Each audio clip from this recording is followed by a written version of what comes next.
यात्रा बनाम यात्रा, रण, रथ और रणनीति। नमस्कार, आप देख रहे हैं उत्तराखंड प्राइम और उत्तराखंड प्राइम में बात आज सबसे पहले इसी दिलचस्प मुद्दे की होगी। नवंबर के महीने में यात्राओं के जरिए युद्ध करके अपनी अपनी ताकत का एहसास कराने की कोशिश होगी। अक्टूबर में बयानों से आक्रमण के बाद अब नवंबर में आर पार की जंग सीधे तौर पर सियासी रण में उतर के होगी। यात्राओं में सीधे तौर पर एक दूसरे पर वार होंगे और यात्राओं का जवाब यात्रा से ही दिया जाएगा। बीजेपी की परिवर्तन यात्रा और कांग्रेस की लोकतंत्र बचाओ यात्रा साबित यही करने की कोशिश कि लोकतंत्र के हिमायती हम हैं, दूजा नहीं। क्या है ये पूरा मामला, दिखाएंगे आपको पहले मुद्दे में पूरी की पूरी दास्तान, यात्रा बनाम यात्रा, रण, रथ और रणनीति। जबकि दूसरा मुद्दा जुड़ा हुआ है बीजेपी की पुरानी गलतियों से, यानी कि 2012 की गलतियों से। सवाल यह कि क्या भाजपा पुरानी गलतियों से अब की बार संभलने जा रही है या फिर पुरानी गलतियों को नजरअंदाज कर आगे बढ़ा जाएगा। ये हम क्यों कह रहे हैं, दिखाएंगे आपको कि आज गलतियों की बात कहां से हो रही है। क्योंकि गलतियों की बात हम नहीं कर रहे, दरअसल सबक लेने की बात पार्टी के ही एक बड़े नेता कर रहे हैं। और उस सबक का मतलब क्या है, आखिर 2012 की वो गलतियां क्या थी, लेकिन 2017 में वो गलती नहीं बल्कि चुनौती है। क्या है वो, दिखाएंगे आपको। इंतजार करिए दूसरे मुद्दे का, यानी कि बीजेपी का गेम प्लान, सीख, सुधार और सफलता। मगर सबसे पहले बात होगी आज के सबसे पहले बड़े मुद्दे की, यात्रा बनाम यात्रा की। आइए सबसे पहले यात्रा बनाम यात्रा का जिक्र हम कर रहे हैं तो सबसे पहले आपको दिखाते हैं अपनी एक खास रिपोर्ट, फिर उसके बाद सियासी चर्चा भी। उत्तराखंड की सियासत बहुत तेजी से इन दिनों आगे बढ़ रही है।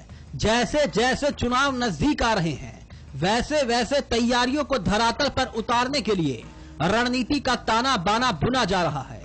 वैसे ये माना जा रहा है कि इस बार भी मुकाबला बीजेपी बनाम कांग्रेस ही होगा।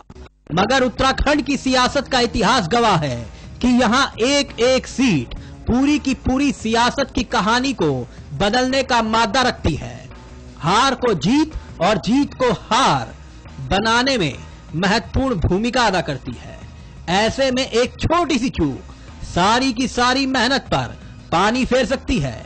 विपक्ष में बैठी भाजपा अपने अरमानों को पूरा करने के लिए जहां अब परिवर्तन रथ यात्रा को सजाकर पूरे प्रदेश की 70 विधानसभा सीटों पर दौड़ाने की तैयारी कर चुकी है, तो वहीं कांग्रेस भी अपने दमखम को दिखा विपक्षियों के हौसलों को पस्त करने के लिए रूपरेखा को धरातल पर उतारने जा रही है।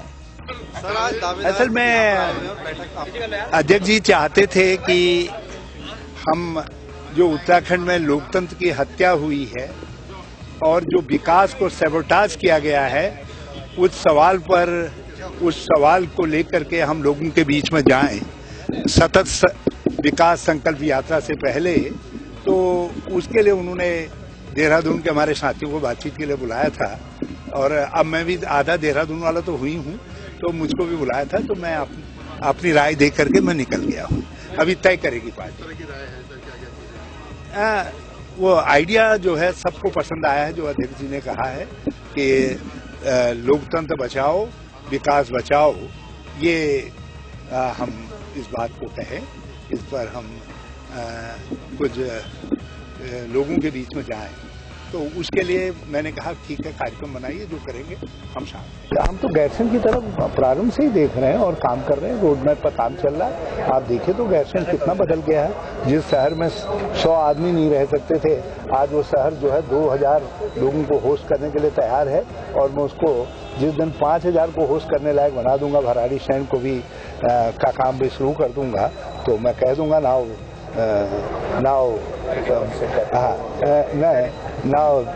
दूल्हा जो है दुल्हन के लिए तैयार है। बिल्कुल चुनाव दरवाजे पर है,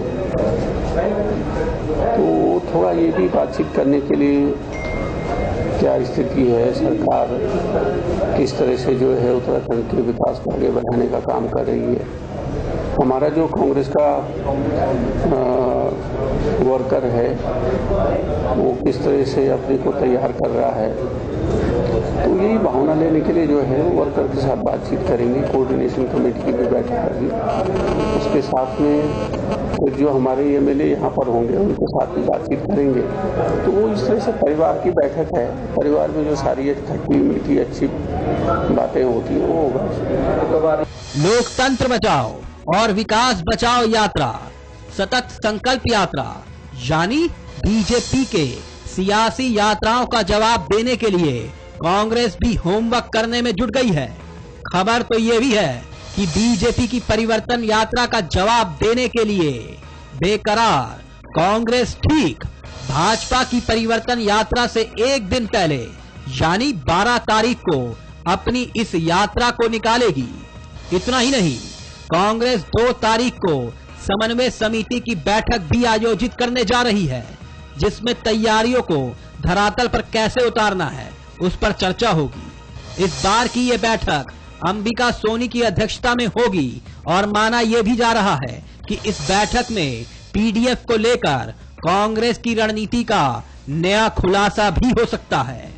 समिति पहले की बनी हुई है, हमारे 9 लोगों के समन्वय समिति बनी हुई है और परसों है उनका आने का, यहाँ 12 बजे पहुँच जाएंगे। तो उसके बाद जो है बैठक कई सारी कमेटियां बननी थी, जैसे चुनाव संचालन समिति है, उस पर चर्चा हुई है, हो रहा है। क्या मान के चलेंगे परसों उस पर स्थिति तकरीबन साफ हो जाएगी? तो स्थिति उस पर साफ है, लेकिन हम ये देखेंगे कब हमको उसकी घोषणा करनी। राज्य में चुनाव नजदीक है, लिहाजा बीजेपी और कांग्रेस दोनों पार्टी पूरी ताकत झोंकने की तैयारी कर चुकी है। एक तरफ जहां भाजपा 13 तारीख को अमित शाह की बड़ी रैली कर परिवर्तन यात्रा का शंखनाद कर देगी, तो वहीं कांग्रेस बीजेपी के कार्यक्रम को टक्कर देने के लिए उसके सामने अब आन खड़ी हुई है। साफ है कि अब जिसकी तैयारी ज्यादा मजबूत होगी उसकी रणनीति जमीन पर उतनी ही दमदार यानी नवंबर सियासी यात्राओं के नाम होगा, ये तय है। कैमरामैन राजन बड़ोला और सुमित डबराल के साथ प्रवीण कुमार, जैन टीवी, देहरादून। तो देखा आपने, यात्रा बनाम यात्रा का जिक्र हम क्यों कर रहे हैं। इस वक्त हमारे साथ हमारे सहयोगी प्रवीण जुड़े हैं, लेकिन उससे पहले सीधा रुख करते हैं उन सवालों की ओर जो कि सीधे तौर पर इस मुद्दे से जुड़े हुए हैं। आइए जरा उत्तराखंड प्राइम के सवाल उठाते हैं। सवाल सबसे पहला आज का महत्वपूर्ण यही कि बीजेपी की परिवर्तन यात्रा से क्या कांग्रेस घबरा चुकी है। सवाल दूसरा, बिन तैयारी कांग्रेस की यात्रा आखिरकार कामयाब कैसे होगी। सवाल तीसरा, बीजेपी यात्रा का तोड़ साबित होगी क्या ये लोकतंत्र बचाओ यात्रा। यात्राओं के जरिए क्या साबित करेगी कांग्रेस भाजपा। सवाल यह भी कि कांग्रेस ने भाजपा की क्या वाकई में नकल की, जो बात भाजपा कह रही है। इस वक्त हमारे साथ हमारे सहयोगी प्रवीण जुड़े हुए हैं। प्रवीण, सियासत के नजरिए से समझना चाहेंगे इन यात्राओं के मायने क्या हैं। कांग्रेस परिवर्तन यात्रा का सीधे तौर पर जवाब तलाशने की बात कर रही है, लेकिन सवाल ये कि बिना होमवर्क के कांग्रेस ये कैसे कर पाएगी।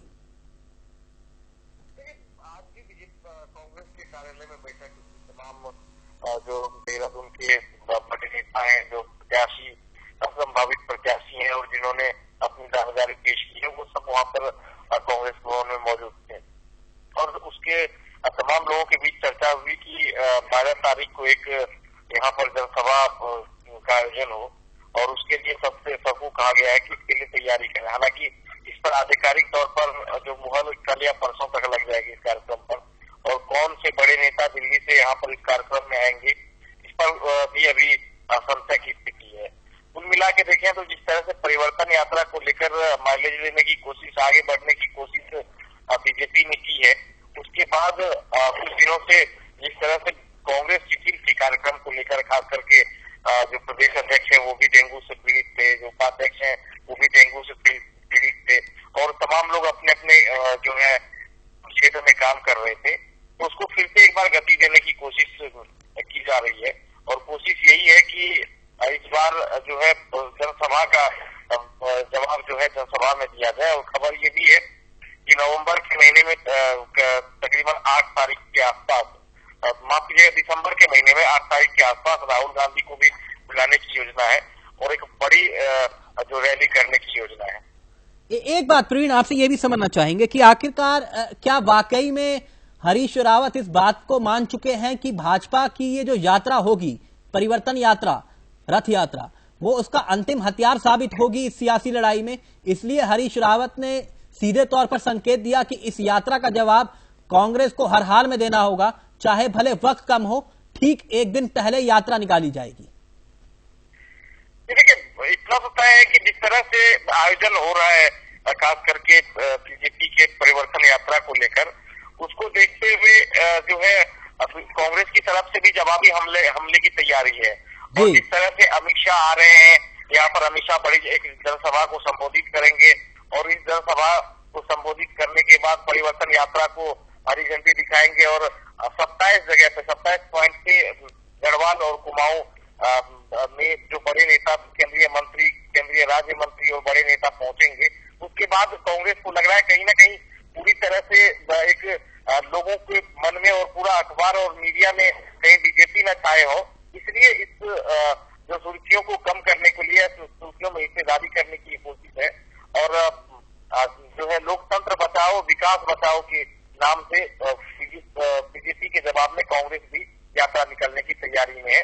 1-2 दिन में इसके लिए रूट भी तैयार हो जाएंगे, इसके रोड मैप भी तैयार होकर जनता के सामने चीजें आ जाएंगी। अंबिका सोनी जो पहुंच रही है, प्रवीण, क्या इस बैठक में ये भी तय होगा कि हम जो यात्रा निकालेंगे उसका रोड मैप क्या होगा?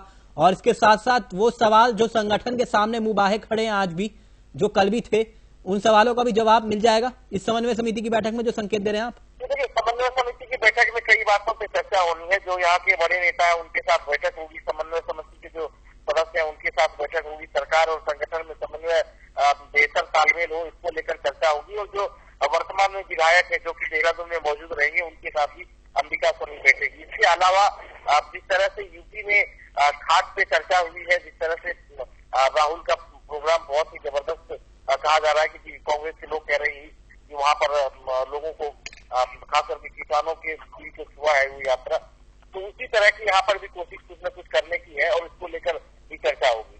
चलिए, प्रवीण हमारे साथ हमारे सहयोगी जुड़े हुए थे। आइए जरा यात्रा बनाम यात्रा का जिक्र कर रहे हैं, पहले जरा एक रिपोर्ट पर गौर फरमाते हैं और फिर उसके बाद अपनी सियासी चर्चा में कांग्रेस भाजपा के धुरंधरों को भी जोड़ेंगे और समझेंगे कि आखिरकार इस यात्रा से उत्तराखंड को क्या हासिल होगा। भले ही कांग्रेस और भाजपा सियासी नजरिए से यात्राएं निकाल रही हैं, लेकिन सवाल यह कि उत्तराखंड को क्या हासिल होगा। देखिए जरा। का कहना है कि 12 तारीख की जो रैली है वो कांग्रेस नकल कर रही है, अपनी अकल का इस्तेमाल नहीं कर रही है। मुझे कुछ मालूम नहीं, नकलची तो भाजपा वाले हैं, हमेशा नारे रचते हैं, बाकी दिमाग तो कुछ लगाते हैं। दीपावली के तुरंत बाद कांग्रेस के घर में लगा नेताओं का मेला।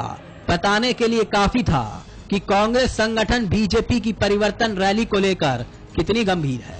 मसला संगठन की साख से जुड़ा था। ऐसे में सीएम साहब को भी दून प्रदेश कार्यालय पहुंचने में देर न लगी। बैठक हुई, चर्चा हुई, मंथन हुआ, सरकार और संगठन के बीच बातचीत का दौर चला। किशोर हरदा से गुपचुप कानों में कुछ गुफ्तगू करते दिखे।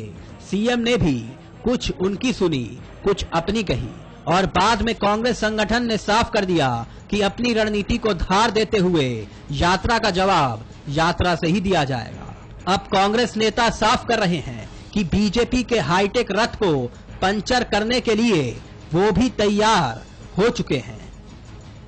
भारतीय जनता पार्टी, मुझे ये लगता है कि उनके मंत्रियों के पास कोई काम है नहीं तो जिस तरह से उन्होंने यहाँ पर मंत्रियों की कारपेट बम्बिंग कर दी है। अब जो भी मंत्री आ रहा है यहाँ आकर के हमको भाषण पिला करके जा रहा है।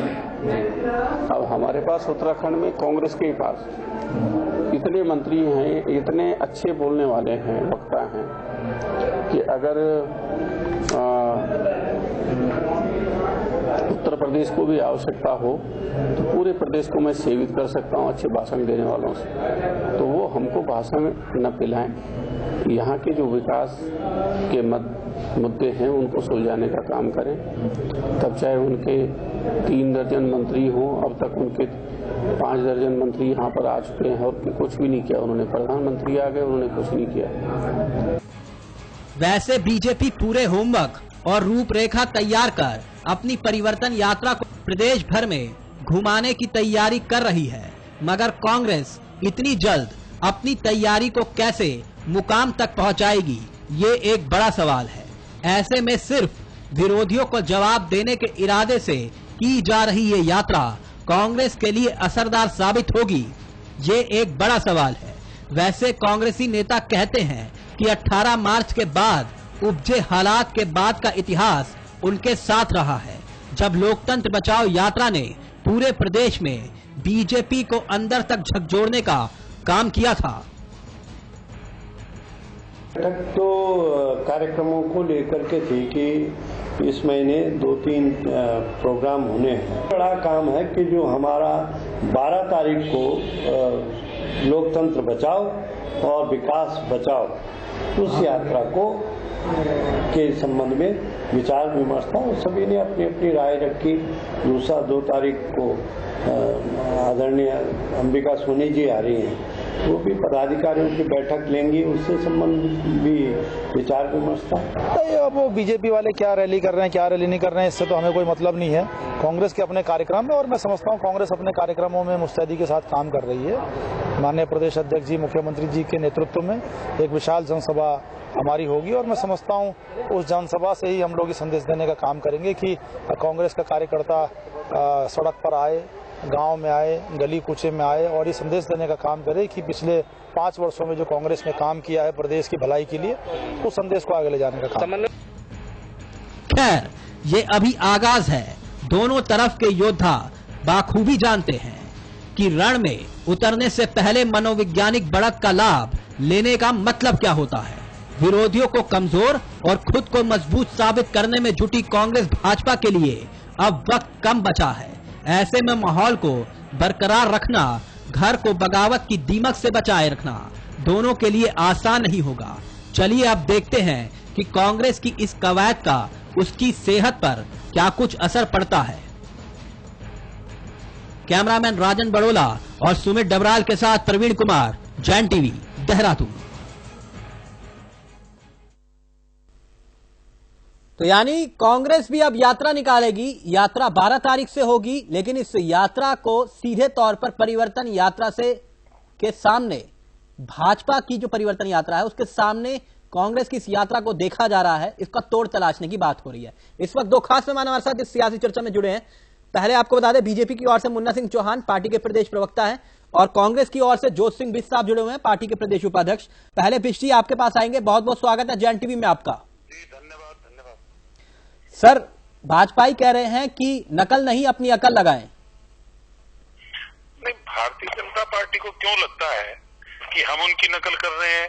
हम तो उत्तराखंड के अंदर सत्ता पक्ष की पार्टी होने के बाद उत्तराखंड में लोकतंत्र की रक्षा से लेके उत्तराखंड की विकास की रक्षा के लिए उत्तराखंड को उसकी हकदारी मिले, इसके लिए लगातार कार्यक्रम कर रहे हैं। और भारतीय जनता पार्टी केवल नकारात्मक सोच के साथ आगे आती रही है। उन्होंने यहाँ पर आरोप, घोटाले, भ्रष्टाचार जैसे कुछ शब्द छांट लिए, उसके अलावा उनके पास विकास का कोई दृष्टिकोण नहीं है। इसलिए कभी वो सत्ता परिवर्तन की बात करते हैं, कभी आरोप लगाने का काम करते हैं और उत्तराखंड के प्रति जो उनकी जिम्मेदारी है उस जिम्मेदारी से बचते हुए उन लोगों को फिर से 2014 के आप लोग क्या करते हैं की तरह, अगर ये सत्ता परिवर्तन की बात करते हैं तो आप लोग क्या करते हैं, कौन सी सकारात्मक राजनीति करते हैं आप? हम ये कहा कि उत्तराखंड में लोकतंत्र की रक्षा हो, उत्तराखंड के विकास की रक्षा हो, उत्तराखंड का विकास निरंतर और सतत चलता रहे। आप लोगों की पहली संगठन की रैली थी हमें हक चाहिए, सीधे तौर पर मोदी सरकार के खिलाफ दिल्ली में आके आपके संगठन ने इस लड़ाई को शुरू किया था। तो ये सकारात्मक राजनीति नहीं थी, ये नकारात्मक राजनीति नहीं थी। ये कौन सी? हमने दिल्ली में इनका सरकार के जब कार्यकाल को 6 महीने से ज्यादा हो गए और जिस ढंग से इन्होंने अपना पहला अंतरिम बजट और रेल बजट पारित किया, उसपे उत्तराखंड के इससे कुछ नहीं आया। उसके बाद हमारे मुख्यमंत्री ने जिस तरीके से लगातार केंद्र सरकार, ठीक है, यानी आप ये नहीं, आखिरी मेरे को जल्दी से समझाइए, मेरे को चौहान साहब के पास जाना है, मेरे सवाल का जवाब नहीं मिला। आप कह रहे हैं कि ये नकल नहीं है, वो कह रहे हैं कि ये नकल है। अगर ये नकल नहीं है तो कैसे साबित करेंगे ये नकल नहीं है? हम जब भी कोई कार्यक्रम करते हैं ये कहते हैं नकल है। हमारा सतत विकास संकल्प। सर टाइमिंग के ऊपर सवाल है ये, अगर पहले से तय कर चुके हैं कि हमारी 13 तारीख को रैली होगी, 13 तारीख को अमित शाह आएंगे, आपने ठीक उससे पहले एक दिन पहले 12 तारीख को जो है हमने एक दिन पहले नहीं, पहले तो आपके पास एक गलत सूचना है कि हम एक दिन पहले कार्यक्रम कर रहे हैं। हम 6 तारीख को धर्मपुर विधानसभा में एक कार्यक्रम कर रहे हैं, हम 8 तारीख को रायपुर विधानसभा में दूसरा कार्यक्रम कर रहे हैं, हम 10 तारीख को कैंट विधानसभा में तीसरा कार्यक्रम कर रहे हैं और हम 12 तारीख को राजपुर विधानसभा में ये चौथा कार्यक्रम कर रहे हैं। हमारे लगातार 4 कार्यक्रम 6 से। हाँ मैं वही बात कर रहा हूँ, 6 से 12, लेकिन मकसद तो यही है ना कि दून में एक मिनट सुन लीजिए। उसके बाद 19 तारीख को हम खानपुर से सतत विकास संकल्प यात्रा की शुरुआत स्वर्गीय इंदिरा जी के 100वें जन्मदिन पर कर रहे हैं और उसको हम जो है पूरा करने का काम। ठीक है, मैंने पूरा वक्त दिया, कांग्रेस का पक्ष रखा आपने। सर 1 मिनट हो गया अभिष जी, हो गया 1 मिनट सर, हो गया 1 मिनट। चौहान साहब आपका भी बहुत बहुत स्वागत है जैन टीवी में। धन्यवाद सर, थोड़ी देर वक्त आपको इंतजार करवाया, लेकिन मैं कांग्रेस का पक्ष जानना चाह रहा था कि आखिरकार ये जो बातें सामने आ रही हैं, इसको लेकर ये साफ हो गया कि अब आप लोगों की ये परिवर्तन यात्रा को लेकर बेहद गंभीर है। एक बात तो साफ हो गई, लेकिन एक बात बताइए कि जो नकारात्मक राजनीति का जिक्र यहां पर किया जा रहा है, तो क्या ये भी हाथ पर हाथ धरे बैठे रहते? 2-3-4 चीजें जरा तिलक जी जोत सिंह जी मेरी बात सुन रहे होंगे, मैंने गौर से उनको भी सुना। 12 तारीख को हम लोगों ने कहा कि हम शहीदी दिवस पर शहीदी स्थल पर अपने श्रद्धासुमन अर्पित करेंगे जी, और 13 तारीख को हमारे राष्ट्रीय अध्यक्ष भी हमारी यात्रा को फ्लैग अप करेंगे। 12 तारीख को उन्होंने चयन कर लिया, हमें उस पर भी कोई आपत्ति नहीं हो सकती है। ये इनका दिवालियापन कहिए, सोच का दिवालियापन समझिए, जनाजा निकल गया इनके सोच का। इनके पास कोई कार्यक्रम होते नहीं है। हमारे कार्यक्रम चले दलित सम्मान समारोह, हमारा कार्यक्रम चला भाजपा का अभियान सैनिकों का सम्मान, हमारे कार्यक्रम चले उसी तारीख में इन्होंने, क्योंकि कांग्रेस के अंदर जहां तक किशोर उपाध्याय जी कंपनी अपने वर्चस्व की, अपने अस्तित्व की लड़ाई लड़ रहे हैं। अच्छा, कांग्रेस अपने अस्तित्व की लड़ाई लड़ रहे हैं। उनको लगता है यदि उसी तारीख में हम कुछ कर देंगे तो इनका जो स्पेस मिलना है मीडिया में, जो प्रचार होना है, जो लोगों में संदेश जाएगा, उसमें हम कुछ कंफ्यूजन पैदा करके हमारे हिस्से कुछ आ जाएगा। यानी आप लोग जो संदेश देना चाह रहे हैं रणनीतिकार कहते हैं। तिलक जी लंबा समय आपने जोत सिंह जी को दिया। दूसरी बात मैं आपको कह रहा हूँ, प्लीज सर थोड़ी जल्दी। इनको यात्रा निकालनी चाहिए, लूट तंत्र बचाओ यात्रा, भ्रष्टाचार बचाओ यात्रा, क्योंकि कर तो ये वही रहे हैं। स्टिंग ऑपरेशन इनके खिलाफ है, भ्रष्टाचार के आरोप इनके खिलाफ है, और तो और छोड़िए, ये संवैधानिक संस्थाओं की मर्यादाओं की बात करते थे।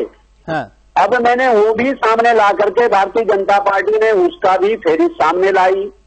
33,251 लोगों को विवेकाधीन कोष बांटेंगे, ठीक है, उसमें से 32-33 हजार एक विधानसभा में बांट देंगे और 69 विधानसभाएं। आप ये कह रहे हैं ना कि लोकतंत्र यात्रा नहीं लूट यात्रा, तो लोकतंत्र का ये जो परिष्कृत स्वरूप, ठीक है, कांग्रेस के मित्र ढूंढ करके ला रहे हैं, ठीक है, इसकी जितनी भी धज्जियां उड़ानी थी वो उत्तराखंड की जनता समझ रही है। लेकिन मुझे सहानुभूति भी है। किशोर उपाध्याय जी तो अपने अस्तित्व की, अपने उसकी लड़ाई लड़ रहे हैं, इसलिए उसमें हमें कुछ बहुत ज्यादा कहना नहीं है। ठीक है सर, लेकिन जरा 2-3 सवालों का जवाब आदरणीय जोत सिंह जी से आप मेरी तरफ से पूछ लीजिएगा, मुझे सुन रहे होंगे। चलिए सर बोलिए, मैं जल्दी से पूछ रहा हूं। इन्होंने रेलवे की बात की। इनको केवल 150 करोड़ रुपया आउटले यूपीए 2 के सरकार के दौरान रहा। 400 कुछ करोड़ रुपए का आउटले मोदी सरकार के दौरान रहा। प्लीज थोड़ी जल्दी सर, मेरे पास समय का अभाव है, मैं फिर इतना लंबा नहीं खींच पाऊंगा। इतना लंबा नहीं खींच पाऊंगा, प्लीज। मैंने आप ही के चैनल पर यह सवाल आदरणीय प्रदीप टंडन जी से भी पूछा तो लोकसभा के सदस्य। सर मैं इतना लंबा नहीं खींच पाऊंगा, मेरी अपनी नहीं, मुझे बताइए ना। हमने 2057 करोड़ रुपए ऋषिकेश कर्णप्रयाग योजना के लिए दे दिए। ठीक है चौहान साहब, मैं इतना लंबा नहीं खींच सकता, प्लीज। मैं यहाँ पर एक सवाल का जवाब आपसे। बिस्सा चलिए ठीक है, ये कह रहे हैं आप लोग नकल कर रहे हैं, आप लोग अपनी अक्ल लगा रहे हैं, आपका ये कहना है। मेरा सवाल सीधा ये है, ठीक है सर सुन लीजिए, सवाल सुन लीजिए प्लीज। मेरा सवाल ये है कि आखिरकार इतने कम वक्त में और ये इतनी बड़ी तैयारी जो भाजपा की है, उसको कैसे बेअसर साबित कर पाएंगे आप लोग? अगर चलिए आपका इरादा नकारात्मक राजनीति का नहीं भी है तो हम बिल्कुल हम बिल्कुल इनकी तैयारी के हिसाब से अपने कार्यक्रमों को डिजाइन नहीं कर रहे हैं। हमारे कार्यक्रम पहले से हमने 1-1.5 महीने पहले आपको कहा था कि हम सतत विकास संकल्प यात्रा निकालेंगे। सर निकालेंगे, लेकिन तारीख तय नहीं थी। तारीख उस वक्त तय की आप लोगों ने जिस वक्त ये परिवर्तन यात्रा निकाली। सुन लीजिए ना, सुन लीजिए जी। अब उसके लिए हमारे लिए इससे बढ़िया दिन क्या हो सकता है कि इंदिरा जी का 100वां जन्मदिन 19 नवंबर 2016 को है, और उस महान महिला जिन्होंने देश का नाम पूरे विश्व में रोशन करने का काम किया, उनके जन्मदिन से हम सतत विकास संकल्प यात्रा शुरू। आज का दिन भी कोई ज्यादा वो नहीं था आप लोगों के नजरिए से, तो आज का दिन भी काफी महत्वपूर्ण है। अब देखिए अब ऐसा है कि फिर वो आप मेरे सवाल का जवाब नहीं दे रहे ना, बिस्सा आप घुमा रहे हैं आप मुझे। मेरे को सीधा जवाब दीजिए ना। जवाब दे रहा हूँ कि भारतीय जनता पार्टी जिसने केंद्र में पूर्ण बहुमत की सरकार आने के बाद उत्तराखंड को तहस नहस करने का काम किया, यहाँ पर राजनीतिक संकट पैदा करने का काम किया, षड्यंत्र करने का काम किया, दल बदल का पाप किया, खरीद फरोख्त से यहाँ पर पार्टी में तोड़ फोड़ करने का काम किया। अगर हम सत्ताधारी पार्टी के रूप में जनता के पास हमारे 4 सवाल हैं, तो भारतीय जनता पार्टी के लिए उत्तराखंड की जनता के पास 10 सवाल हैं कि आपने उत्तराखंड के विकास को बाधित करने का काम क्यों किया। आप जो 5 सांसद चुनकर के दिए थे, इतने कम वक्त में कैसे इतने कम वक्त में इनकी रूपरेखा बहुत बढ़िया। हमारी तैयारियां पूरी हैं। इस पर हम 3 बैठकों में चर्चा कर चुके हैं, कार्यक्रम लोगों को दे चुके हैं, अब उसको शुरू करना है। ठीक है, ये यात्रा आपकी दून तक ही सीमित रहेगी। ये यात्रा दून तक ही सीमित रहेगी ना? नहीं, दून तक नहीं सीमित रहेगी। उत्तराखंड के 5 लोकसभा क्षेत्र की 70 विधानसभा में 14 जो विधानसभा, 1 लोकसभा क्षेत्र में 5 यात्राएं हम निकाल रहे हैं। एक यात्रा 14 दिन की होगी, और इस ढंग से 19 से शुरू करके, और हम इसको अलग अलग तिथियों में अलग अलग लोकसभा क्षेत्रों में शुरू करके, और अभी तो आप तय नहीं, अभी आपने कहा 6 से शुरू करेंगे, अब आप कह रहे हैं 19 से शुरू करेंगे। 6 से हमारी दून में, सर दून से बाहर निकलिए। ठीक है बिस साहब, एक मिनट सर सुन लिया सर, एक मिनट बिस साहब, 1 मिनट चौहान साहब। ठीक है सर चौहान साहब, ये कांग्रेस प्रेस कॉन्फ्रेंस से शुरू होगी और दूसरे प्रेस कॉन्फ्रेंस से खत्म हो जाएगी। इनकी यात्रा कहीं जाने वाली नहीं है। पर जरा मेरी तरफ से आदरणीय मिश्री से एक सवाल पूछ लीजिए जी। ये प्रो डेवलपमेंट की बात करते हैं हरीश रावत जी से, माननीय मुख्यमंत्री से, तो पूछो, वो यूपीए 2 में मिनिस्टर रहे, ये कौन सा काम उत्तराखंड में करा पाए? ठीक है, मेरे को सवाल का जवाब दीजिए चौहान साहब। आप दोनों तो बुद्धिजीवी वर्ग में आते हैं, मेरे को एक सवाल का जवाब दे दीजिए। इन यात्राओं से उत्तराखंड को क्या हासिल होगा? देखिए तिलक जी, हम तो सीधा अपना एजेंडा लेकर के, जो भ्रष्टाचार है, जो तमाम सारी लूट हुई है, जो रेवेन्यू का लॉस हुआ है, जो खनन पे लूट हुई है, आबकारी में लूट हुई है, उसको लेकर के जनता के बीच में जाएंगे।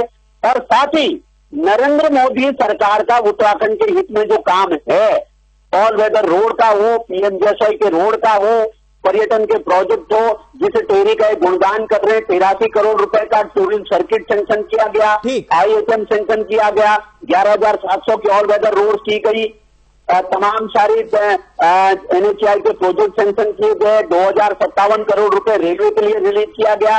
ये तमाम सारी, और 5 गुना पैसा ग्राम पंचायतों को देने का काम किया गया। उत्तराखंड के कुल भूभाग का 95% भाग ग्राम पंचायतों के अधीन है, और उसका फंड 5 गुना बढ़ाया गया है। क्या तमाम सारी बातें क्या कहा आपने बिस साहब? मैं ये कह रहा हूँ कि अगर ये ऐसे मुद्दों पर आएंगे कि पंचायत और ये और वो, तो मेरे पास भी बहुत सारे सवाल भारतीय जनता पार्टी के और उनके नेताओं के लिए हैं। मैं मुद्दे से भटकना नहीं चाह रहा, मैं मुद्दे से भटकना नहीं चाह रहा, मैं मुद्दे से भटकना नहीं चाह रहा। मैं समझ रहा हूँ आप लोग सर मैं समझ रहा हूँ आप लोग कहना क्या चाह रहे हैं। मैं आप दोनों की बातों को समझ रहा हूँ, जनता भी समझ रही है। हमें सियासी अखाड़ा नहीं बनाना सर इसको। आखिरी आप अपनी बात पूरी करिए चौहान साहब प्लीज। ये कह रहा था तिलक जी कि पंचायतों को 5-6 गुना पैसा दिया, ये उत्तराखंड के हित का नहीं है। ऑल वेदर रोड से 11,700 करोड़ रुपए की सैंक्शन ये उत्तराखंड के हित का नहीं है। मेरे सवाल का जवाब नहीं मिला सर। टुगेदर 50,000 करोड़ रुपए नहीं है। इन यात्राओं से क्या हासिल होगा उत्तराखंड को? बस इतना बताइए। IHM दिया गया उत्तराखंड में, इसमें नहीं है क्या? चलिए धन्यवाद। और साथ नहीं धन्यवाद, प्लीज आप दोनों का धन्यवाद। आप दोनों हमारे साथ जुड़े। एक तरफ कांग्रेस का पक्ष आपने सुना, एक तरफ भाजपा का पक्ष आपने सुना। आप खुद तय करिए इस यात्रा से आपको क्या हासिल होगा। एक छोटा ब्रेक ले रहे हैं, जल्द हासिल हो रहे हैं।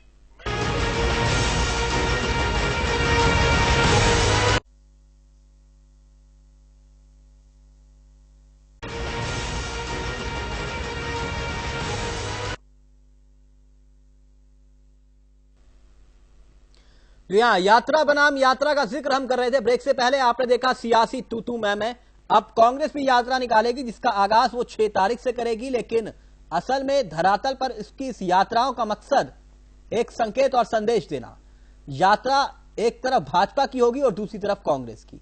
अब कांग्रेस का पक्ष आपने अपने ही अंदाज से सुना, लेकिन अब भाजपा क्या कुछ कह रही है, अब उस पर भी देखिए। कांग्रेस का बीजेपी की रणनीति पर रायता फैलाने की तैयारी करने के इरादे से कांग्रेस प्रदेश कार्यालय में किशोर और हरदा के बीच गुफ्तगू होना, पार्टी नेताओं का साथ इकट्ठा बैठना भाजपाइयों को कैसे रास आ सकता था। अब बीजेपी नेता कांग्रेस की इस कवायद को फिजूल बता रहे हैं। भाजपा भड़ास निकालते हुए कहती है कि जैसे हम करते हैं कांग्रेसी उसकी नक्कल करने के माहिर हो चुके हैं। कांग्रेस ढकोसले के लिए मानी जाती है, वो उसमें महारत उसे हासिल है। वो अपने संगठन में अपनी चिंता, अपने रैली की चिंता वो करें। और ये पुराने मुद्दे हैं, जब मोदी जी ने कहा कि मैं मन की बात, लोगों से डायरेक्ट जुड़ने का प्रकरण आ रहा है, इन्होंने कहा वो करते हैं अपने मन की बात, मैं सुनता हूँ आपके मन की बात। ऐसे अनेकों प्रकरण हैं जहां उन्होंने स्वच्छता अभियान पर भी अपनी बात इस तरह से कही कि जैसे स्वच्छता में भी कोई बहुत बड़ी खराबी हो। तो आगे आने वाले समय में जो भी हम कार्यक्रम लेते हैं उनके पीछे पीछे वो अपने कार्यक्रम देना चाहते हैं, उसी रणनीति पर वो काम करना चाहते हैं। वो ये भूल जाते हैं कि उन्होंने जिस तरह से 5 साल से इस सरकार इस राज्य को लूटा है, जिस तरह की तंत्र उन्होंने, जिस तरह की दुर्दशा इस राज्य की है, उसमें रैली करें, रेला करें, समन्वय बैठक करें, अपने मंत्रियों को मनाएं, उन्हें खरीदें, अपने विधायकों को खरीदें और कुछ रणनीति बनाएं। लेकिन जनता इनके सामने बिल्कुल पूरी तरह से 3 स्टिंग ऑपरेशन के बाद जनता समझ चुकी है। इतना ही नहीं, बीजेपी नेता कांग्रेस संगठन के मुखिया किशोर और सरकार के मुखिया हरदा के बीच छिड़े शीत युद्ध का जिक्र करते हुए कहते हैं कि कांग्रेस में संगठन और सरकार के खाने और दिखाने के दांत दोनों अलग अलग हैं। घर के भीतर छिड़े आपसी संघर्ष पर बीजेपी नेताओं ने कटाक्ष करते हुए कहा कि अब कांग्रेस कुछ भी कर ले, उसकी कवायद सारी धरी की धरी रह जाएगी। जहाँ तक उनका दृश्य सामने नजर आ रहा है, समन्वय तो वहाँ तार-तार हो चुका है और कांग्रेस का कुनबा बिखरा हुआ है। अभी दिल्ली में बैठक भी हुई, नतीजा कुछ नहीं हुआ। पीडीएफ को लेकर के जो संग्राम चल रहा है वो सबके सामने है। तो ये सब कुछ कहना कि समन्वय बनाया जाएगा, मैं समझता हूँ केवल धोखा देने की बात है और अपने मन को खुश करने की उनकी कोशिश है। जहाँ तक उनका कहना है कि लोकतंत्र बचाओ, लोकतंत्र की हत्या तो कांग्रेस ने स्वयं की है। विधानसभा अध्यक्ष ने जिस प्रकार से 18 मार्च को विधानसभा में एक अल्पमत में आई सरकार को बचाया और जिस प्रकार से मुख्यमंत्री जी और विधानसभा अध्यक्ष जी ने मिलकर के एक षड्यंत्र किया, उससे अधिक लोकतंत्र की हत्या कहाँ हो सकती है। तो ये कांग्रेस का भी एक और दिखावा है, लोकतंत्र बचाओ। और विकास की बात तो कांग्रेस से करना ही बेकार है, क्योंकि कांग्रेस शासन में उत्तराखंड की जो स्थिति हो गई है वो हर बच्चा जानता है। कांग्रेस में सोना तो है ही नहीं। जिस पार्टी का अध्यक्ष बोलता हो, सरकार कुछ और सोचती हो, उसकी स्थिति क्या है वो हम सब समझ रहे हैं, पूरे प्रदेश की जनता उसको देख रही है। अब अंबिका सोनी का आना हो या राहुल गांधी आ जाए, सोनिया गांधी आ जाए, तो भी कांग्रेस का कुछ यहाँ बचने वाला नहीं है। और ये अंतिम एक जद्दोजहद तो करेंगे ही, क्योंकि राजनीतिक क्षेत्र में जिंदा रहना है तो कुछ न कुछ गतिविधियां तो अपनी करनी पड़ती है। जनाधार खो चुके हैं, कई कार्यक्रम, मुख्यमंत्री की सभाएं फेल हो रही है, विधायकों को पैसा खर्च करके जिस प्रकार से वसूली करके अपने क्षेत्रों के अंदर मुख्यमंत्री सभाएं कराई जा रही है, और सभा करने के लिए कोई कार्यक्रम पार्टी का नहीं है, वो मेलों में जा रहे हैं। मेले उत्तराखंड के अंदर सांस्कृतिक कार्यक्रम होते हैं, उनमें वैसे ही जनता आती है, भीड़ आती है और उस भीड़ का लाभ उठा रहे हैं। सियासी युद्ध में कौन किस पर भारी पड़ेगा ये तो आवाम तय करेगी, मगर इतना जरूर है कि अब सियासत के तमाम रंगों में रंगी भविष्य की तस्वीर फिलहाल तो धुंधली ही दिखती है। इस तस्वीर में किसका चेहरा छिपा है, इसके लिए ज्यादा इंतजार नहीं करना पड़ेगा, क्योंकि आवाम इसका फैसला कर लेगी।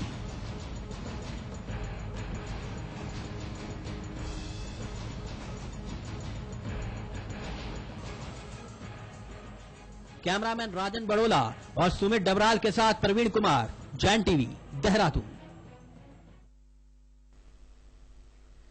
यात्रा बनाम यात्रा की दास्तान आप देख रहे हैं। इस वक्त बीजेपी की ओर से उमेश अग्रवाल साहब हमारे साथ जुड़े हैं, महानगर अध्यक्ष दून, और कांग्रेस की ओर से मथुरा दत्त जोशी साहब जुड़े हुए हैं, पार्टी के मुख्य प्रदेश प्रवक्ता। पहले अग्रवाल साहब आपके पास रुक कर रहे हैं, बहुत बहुत स्वागत है जैन टीवी में आपका। धन्यवाद सर, धन्यवाद। अग्रवाल साहब, आप लोगों की परिवर्तन यात्रा का जवाब देने के लिए कांग्रेस तैयार बैठी है अब, यानी कि ये तो पहले से ही तय था कि आप लोगों की यात्रा के बाद या पहले एक यात्रा कांग्रेस भी निकालेगी, अब उसने भी यात्रा की रूपरेखा तैयार कर दी है। आपकी प्रतिक्रिया? देखिए, कुल मिलाकर मोदी जी ने जितने कार्यक्रम आयोजित किए देश भर में, चाहे वो रक्षाबंधन सुरक्षा बंधन हो, चाहे वो स्वास्थ्य योजना हो, सबकी नकल करने का प्रयास इस उत्तराखंड की सरकार ने किया है। आज उसी प्रक्रिया को अपनाते हुए बीजेपी की परिवर्तन यात्रा, जो वास्तव में एक सकारात्मक परिवर्तन यात्रा है, मुद्दों को लेकर है, उसके ही पैरेलल उसको ही करने के लिए ये एक यात्रा और करने का जो प्रयास कर रहे हैं, तो ये इनकी एक तरीके से खिसियाहट है। और मुझे लगता है कि इन चीजों से यहाँ की जनता प्रभावित नहीं होने वाली है। सिर्फ इनका इस जो परिवर्तन यात्रा है अपने आप में एक बड़ी यात्रा होने वाली है, उसका एक जवाब देने की बात है। मैं आपको बताता हूँ कि जिस तरीके से अभी कांग्रेस कोई भी मुद्दा हो, जिस तरीके से जवाब देती है। मथुरा दास जोशी भी हमारे साथ जुड़े हुए हैं, मेरे को उनके पास भी आना है। हाँ बोलिए, जल्दी से बोलिए अग्रवाल साहब। मैं बता रहा हूं कि जिस तरीके से राष्ट्र से जुड़े मुद्दे पर जो कांग्रेस के प्रवक्ता जिस तरीके से बयान देते हैं, ठीक इसी तरह से उत्तराखंड पर भी इसी प्रकार की सियासत कांग्रेस कर रही है और ये असफल सियासत है। कुल मिलाकर जनता आज इनकी एक एक तस्वीर को समझ चुकी है। क्यों ये यात्रा नहीं निकाल सकते? क्या आप ही निकालेंगे क्या? नहीं, यात्रा निकाले, हम कब मना कर रहे हैं? हमने कब मना किया? खूब यात्राएं निकाले, नकल ना करें, बस खूब लोगों के सामने अपने काली करतूतों का बयान करें, लेकिन हम राजनीतिक लोग हैं, हमें अपनी बात को जनता तक पहुंचाना है और हमारी परिवर्तन यात्रा के माध्यम से हमारी अच्छी बड़ी तैयारी है। और मुझे लगता है कि जनता के दिलों तक हम इस परिवर्तन यात्रा के माध्यम से इस प्रदेश में परिवर्तन हो, इस भावना को हम भर देंगे। ठीक है, मतलब जोशी जी आपका भी बहुत बहुत स्वागत है जन टीवी में। धन्यवाद जोशी जी। ये कह रहे हैं कि सबसे पहले तो तिलक जी आपको दीपावली की हार्दिक शुभकामनाएं हैं और आपके चैनल के माध्यम से आपके जितने भी दर्शक हैं और उत्तराखंड की जनता को मैं दीपावली की हार्दिक शुभकामनाएं देना चाहता हूं, बधाई देना चाहता हूं। चलिए सर, बहुत बहुत शुक्रिया। हमारी शुभकामनाएं जन टीवी परिवार की शुभकामनाएं कांग्रेस भाजपा दोनों के साथ है। धन्यवाद। लेकिन हमें विशेष रूप से चाहिए आपकी शुभकामनाएं। नहीं, सबके साथ है सर, तराजू में बराबर है सब कुछ। यहाँ पल्लड़ किसी का भारी हल्का नहीं। एक बात बताइए कि जो कुछ इस वक्त भाजपा कह रही है, हम ये क्यों ना विश्वास करें कि भाजपा जो करती है कांग्रेस वो नहीं करती है? कांग्रेस पीछे पीछे क्यों आखिरकार वही सब कुछ करने लगती है जो भाजपा करती है? क्यों ना मान ले भाजपा के इस आरोप को हम? नहीं, कतई मानने की बात नहीं। कांग्रेस कभी भी भाजपा जो करती है कांग्रेस वो कभी नहीं करती है। भारतीय जनता पार्टी सांप्रदायिक पार्टी है, भारतीय जनता पार्टी विकास विरोधी पार्टी है, भारतीय जनता पार्टी लोकतंत्र विरोधी पार्टी है। कांग्रेस ने तो हर हमेशा लोकतंत्र की जड़ों को मजबूत करने का काम किया है, समाज को एक रखने का काम किया है, समाज को जोड़ने का काम किया है, समाज को तोड़ने का काम कभी नहीं किया। भारतीय जनता पार्टी तो संविधान विरोधी पार्टी है। मैं तो यहाँ तक हूँ, ये तो संविधान में आस्था नहीं रखते हैं, ये न्यायपालिका में आस्था नहीं रखते हैं। ये तो भाजपा को के लिए तो अब जो न कहा जाए वो कम है, क्योंकि हम कभी भी भाजपा के पीछे चलने वाले लोग नहीं है। कांग्रेस पार्टी ने देश को आजाद कराया है। नहीं, मैं आप इतने उस चीज में नहीं जाना चाह रहा, उसमें एक अलग बहस हो जाएगी। मेरे को कुल मिलाकर ये बताइए ना कि आपने आधार नहीं दिया। ये कह रहे हैं कि जो हम करते हैं आप लोग वही करते हैं। इस बार भी हम परिवर्तन यात्रा निकाल रहे हैं, आप लोग अपनी यात्रा निकालने की तैयारी कर चुके हैं। नहीं, ये कोई परिवर्तन यात्रा नहीं निकाले, इन्होंने पर्दाफाश यात्रा निकाली। तो उसमें कौन सा बहुत बड़ी बात कर दी कि क्या पर्दाफाश किया इन्होंने दैवीय आपदा के मामले में इन्होंने खुद आरोप लगाए थे। कांग्रेस की सरकार में बगुणा जी मुख्यमंत्री थे, उन पर खुद आरोप लगाए थे। हरक सिंह जी पर खुद आरोप। सर, हम बागियों के विषय पर चर्चा नहीं कर रहे हैं, आप मेरी बात नहीं समझ रहे। मैं वो बात नहीं, एक मिनट लगी। ये जो पर्दाफाश, ये क्या करना चाहते हैं, कौन सा परिवर्तन लाना चाहते हैं, क्या परिवर्तन करना चाहते हैं, किस बात की परिवर्तन? सर ठीक है, वो उनका अपना नजरिया सोचने का है। वो परिवर्तन कर उन चेहरों को ही सामने लाना चाहते हैं दोबारा से, जिनके ऊपर इन्होंने आरोप लगाए। वही परिवर्तन करके वही सरकार को लेकर आना। आप यही कह रहे हैं ना? यही कह रहे हैं ना आप? एक अदद मुख्यमंत्री का उम्मीदवार को दे दे, परिवर्तन ही अगर करना चाहते हैं। सर उनके पास 16 चेहरे हैं, आप कहाँ बात कर रहे हैं? उनके पास 16 चेहरे हैं, आपके पास एक ही चेहरा है। आप दूसरा चेहरा दिलवाइए, आप गिनवाइए, दूसरा चेहरा गिनवाइए, आपके पास है क्या? नहीं है, नहीं है, दूसरा चेहरा बताइए मुझे। भला नहीं होगा, हम पर तो निश्चित रूप से नहीं, तो आप वही बात करें, 2012 में उन्होंने नारा दिया, उनके पास भी एक चेहरा था उस वक्त, आज उनके पास 16 चेहरे हैं। नहीं, 10 आपसे स्कोर करके गए। 2012 में जो चेहरा था उसी को कोटद्वार में अग्रवाल साहब, जोशी जी मेरे को पूरा सवाल का जवाब नहीं दिया। मैं अग्रवाल साहब, मुझे आप सवाल का जवाब दे दीजिए, आप लोगों की इस यात्रा से उत्तराखंड का क्या भला होगा? देखिए, उत्तराखंड का ये बोलिए अग्रवाल साहब। जाएगा लोगों के असली रूप है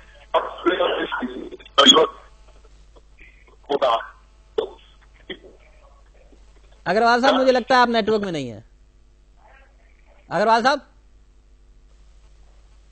संपर्क लगता है टूट गया।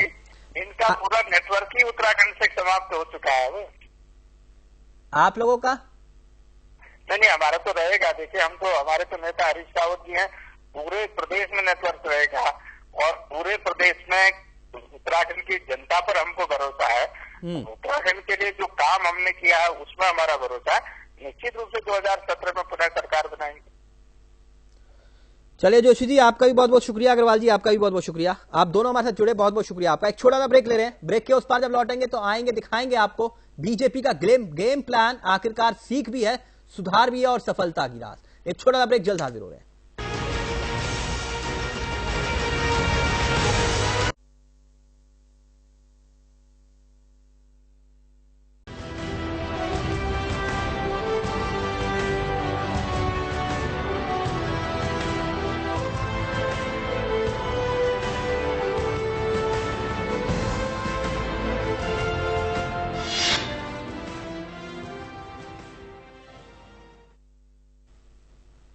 जी हाँ, बीजेपी का गेम प्लान, सीख, सुधार और सफलता।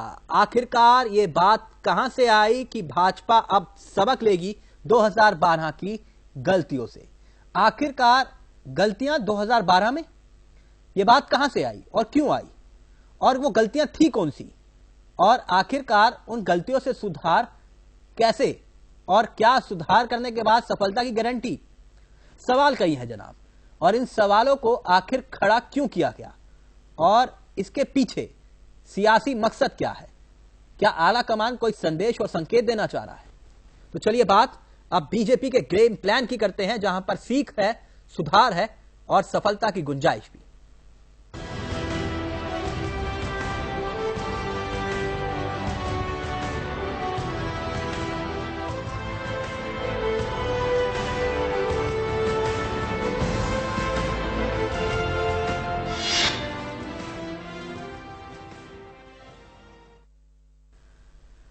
भाजपा अपना गेम प्लान तैयार कर रही है, लेकिन इस गेम प्लान के सुधार की बात कहां से आ रही है?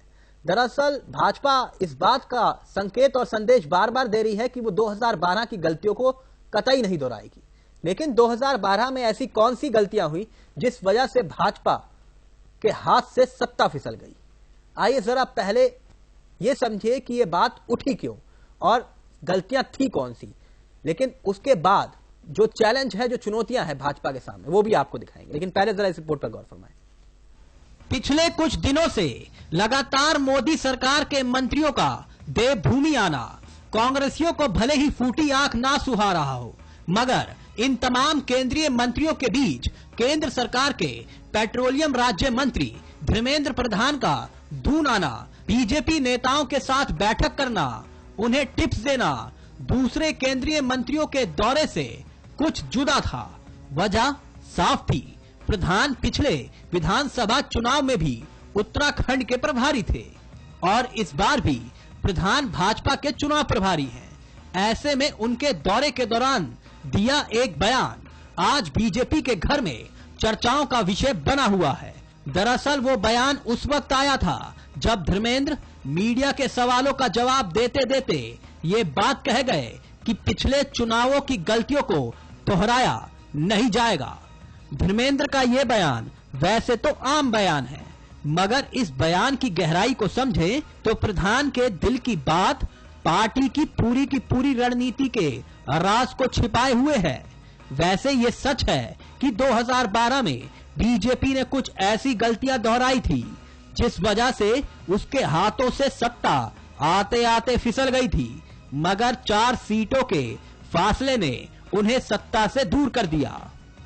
2012 में बीजेपी ने चेहरे पर चुनाव लड़ा और पूरा का पूरा चुनाव खंडूरी के कंधों पर छोड़ दिया। इसमें कोई दो राय नहीं कि खंडूरी पर लगाया पार्टी का दांव कांग्रेस की उम्मीदों पर भारी जरूर पड़ा, मगर बीजेपी चुनाव हार गई। मगर हमेशा की तरह बीजेपी ने उस दौरान भी गलतियों की रिपोर्ट कार्ड तैयार की, जिसके बाद वो 5 महाचूक सामने आई, जिसका जिक्र शायद धर्मेंद्र कर रहे हैं। चलिए अब वो 5 महाचूक कौन कौन सी थी, अब वो भी देख लीजिए। पहली चूक 8 सिटिंग विधायकों की टिकट काटना। जी, माना जाता है कि उस दौरान पार्टी की ये सबसे बड़ी चूक में से एक थी, क्योंकि जिन सिटिंग विधायकों के टिकट काटे गए उनकी ज्यादातर सीटों पर कांग्रेस ने जीत हासिल की। ऐसे में धर्मेंद्र जो संकेत दे रहे हैं उससे साफ है कि पार्टी सिटिंग गेटिंग के फॉर्मूले पर ज्यादातर अमल कर सकती है। वहीं दूसरी जो महाचूक सामने आई वो भी खंडूरी का कोटद्वार से चुनाव लड़ना था।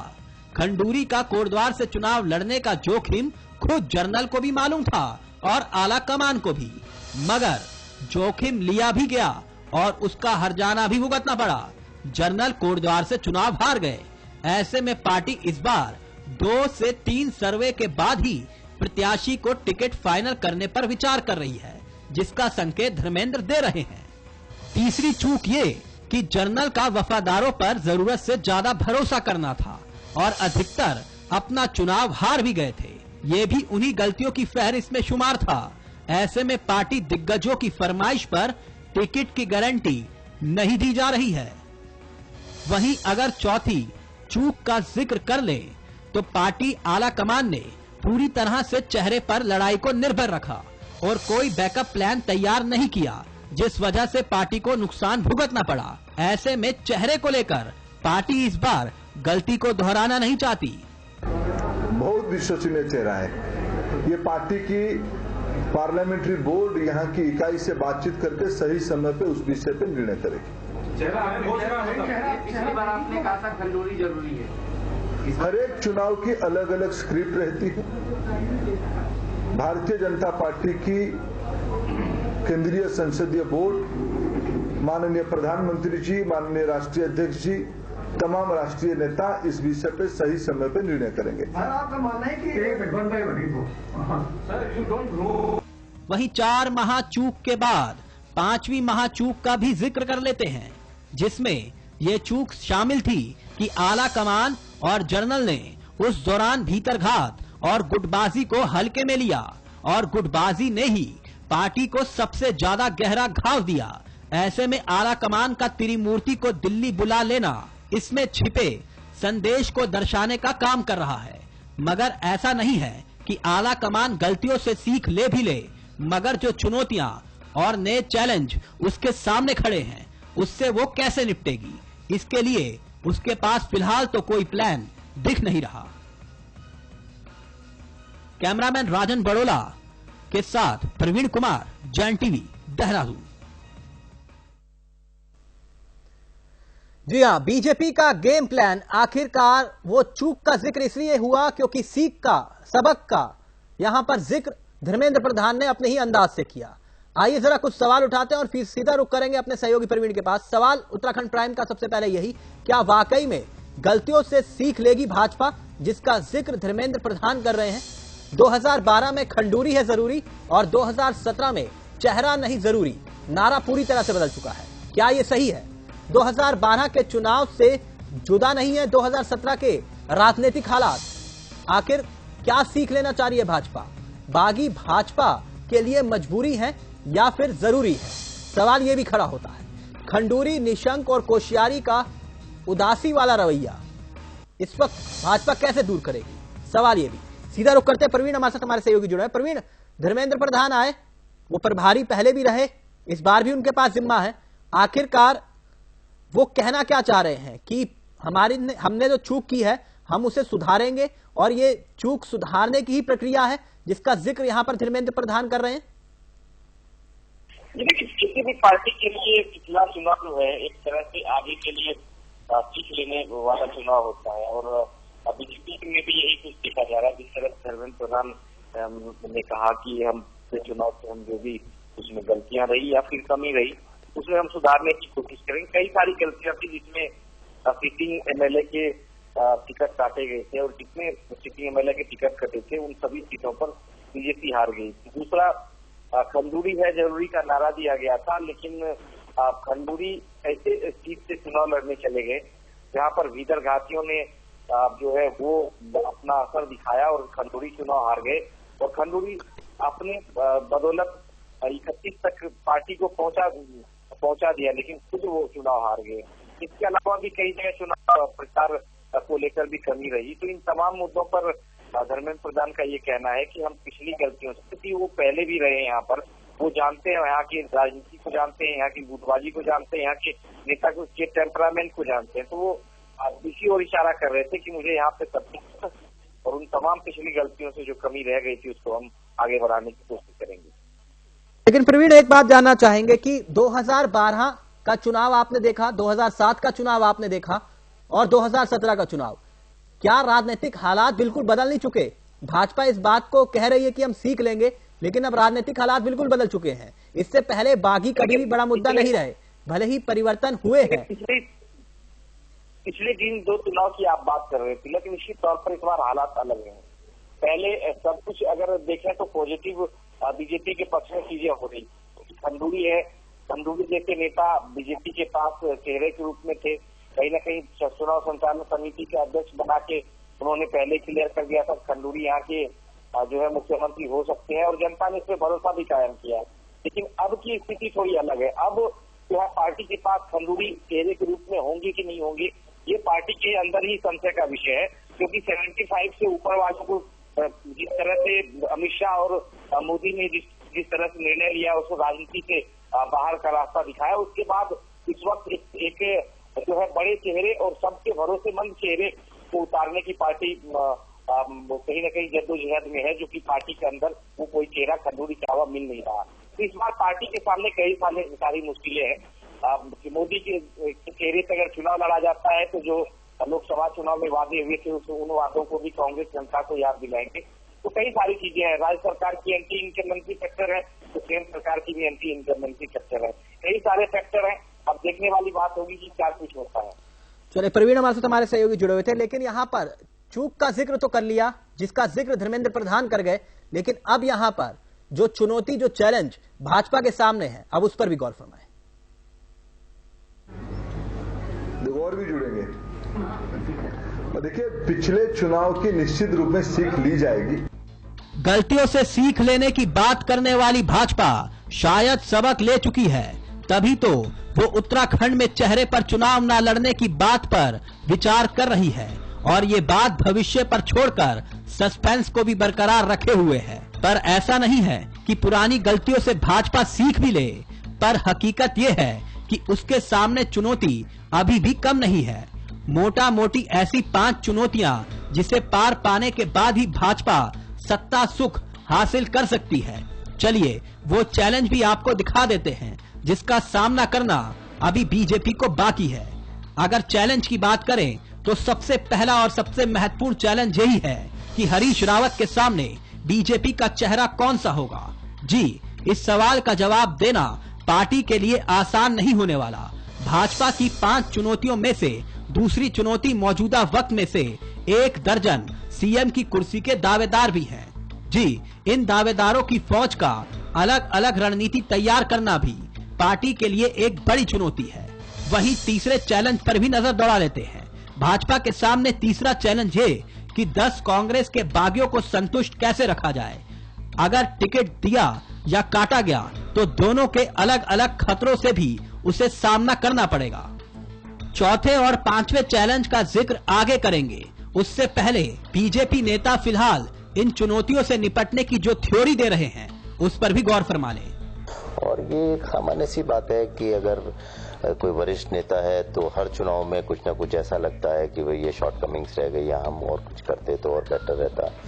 बेहतर की ओर, जैसे देश को विकास की ओर, ऐसे ही पार्टी को बेहतर की ओर और बेटर परफॉर्मेंस की ओर ले जाने के लिए जो भी हमें उस समय लगा कि ये करते तो अच्छा होगा। एक सामान्य सा प्रकरण है कि अगर कुछ पुरानी चीजें रह गई थी तो उनको हम ठीक करेंगे। तो मुझे लगता है उसी संदर्भ में उन्होंने इस विषय को कहा है।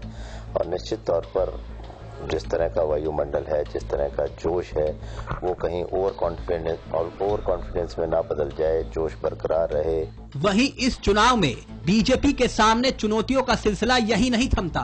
भाजपा के सामने चौथा महत्वपूर्ण चैलेंज संभावित बगावत के डर से निपटना भी है, जिसका खतरा अभी भी बना हुआ है। जबकि पांचवा और सबसे महत्वपूर्ण चैलेंज ये कि पार्टी की त्रिमूर्ति यानी कि 3 ध्रुव खंडूरी, निशंक और कोश्यारी का उदासीन हो जाना कहीं खतरे से खाली ना हो जाए।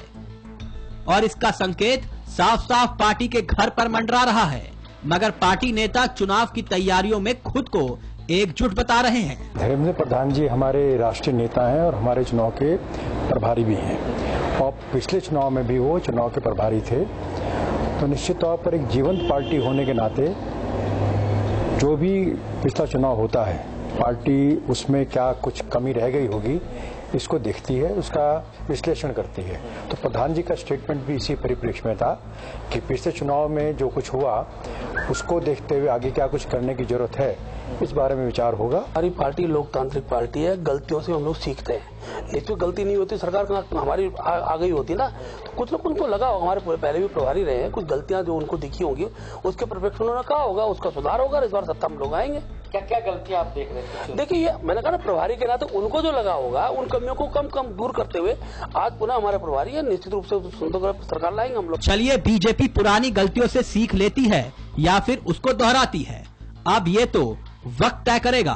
मगर दून से दिल्ली आला कमान का उत्तराखंड चुनाव में इतनी दिलचस्पी लेना संकेत साफ है कि मोदी और अमित शाह वाली भाजपा इस बार इस मुकाबले को साख का सवाल बना चुकी है।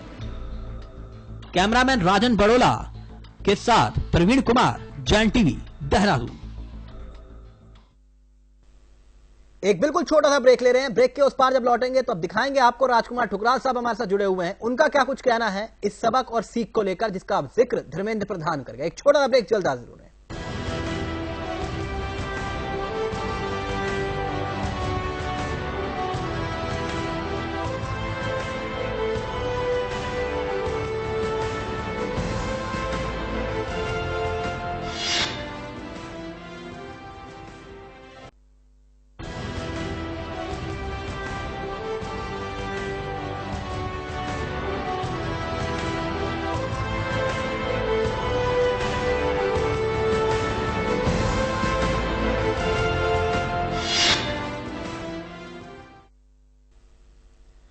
सबक, सुधार और सफलता। ब्रेक से पहले आपने देखा कि आखिरकार हाल ही में आए धर्मेंद्र प्रधान, जो कि भाजपा के प्रदेश प्रभारी भी है, उन्होंने ये बात कही कि सीख, सबक पुरानी गलतियों से जरूर ली जाएगी। वो गलतियां कौन कौन सी थी वो भी हमने आपके सामने रखी, और जो चुनौतियां भाजपा की हैं वो भी हमने आपके सामने रखी। इस वक्त राजकुमार ठुकराल हमारे साथ जुड़े हैं, बीजेपी के विधायक रुद्रपुर से, पार्टी के तेजस्वी नेता भी हैं। ठुकराल साहब, बहुत बहुत स्वागत है जैन टीवी में आपका। धन्यवाद तिलक भाई साहब। कैसे आप? बहुत बढ़िया भाई साहब।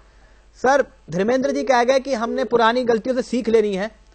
पुरानी गलतियों का जिक्र उन्होंने किया तो हमने देखा कि भाजपा ने पुरानी गलतियां कौन कौन सी की थी। उसमें से एक प्रमुख गलती मैं आपको बताता हूं, जो कि रिपोर्ट में निकल के सामने आई थी कि 8 सिटिंग विधायकों के टिकट काटे गए थे, और इस भाजपा के भीतर इसको लेकर जो है एक अलग सी कश्मकश थी, और उसका नुकसान जो भाजपा को हुआ।